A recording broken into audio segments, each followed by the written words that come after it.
Tokrat vam bomo pokazali, kako smo pripravili gredico za sajenje čebule in česna. No, seveda najprej bo treba pripraviti gredico.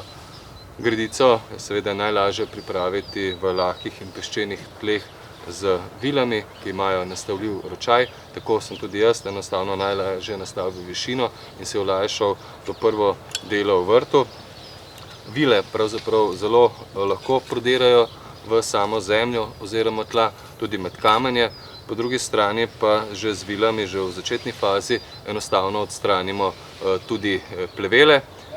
Naslednje opravilo, ki je bilo treba ga narediti, seveda smo morali enostavno splanirati gredice. Gredice smo najlažje splanirali kar z vrtnimi grabljami. Če so grablje rahle, lahko je to pravilo še lažje opraviti.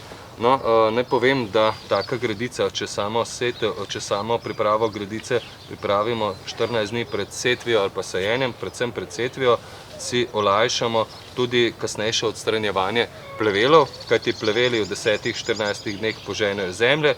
V tistem času pa seveda priporočam uporabo rahljalnikov ali pa odstranjevalcev plevela in tako se pač znebimo prve runde plevela, recimo med korenčkom, med peteršiljem in na vseh tistih gredicah, ki jih sejemo, kajti tam pravzaprav najtežje odstranjujemo plevele.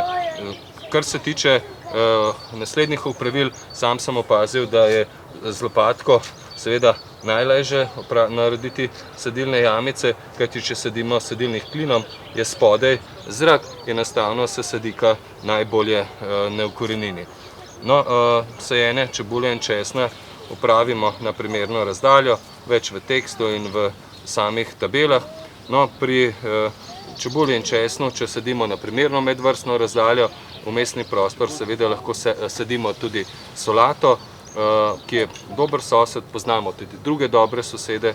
Seveda pa bom jaz kasneje med čebulo sejal janež ali pa koprc, tako da več variant je na voljo, tudi med zelišči. Seveda je pa kar nekaj dobrih sosed tudi med vrtninami. Najbolje je, da posadimo kar čebulček. Čebulček ne presadimo globoko, bolj plitko in enostavno tiste debele čebulčke uporabimo za sajenje bolj na gosto, kajti te bomo uporabili za mlado čebulo. Drobni čebulček bo dal pa boljšo čebulo, bolj debelo čebulo in ga sadimo seveda na primerno razdaljo v vrsti. Na ta način bomo seveda zelo zadovoljni tudi s pridelkom.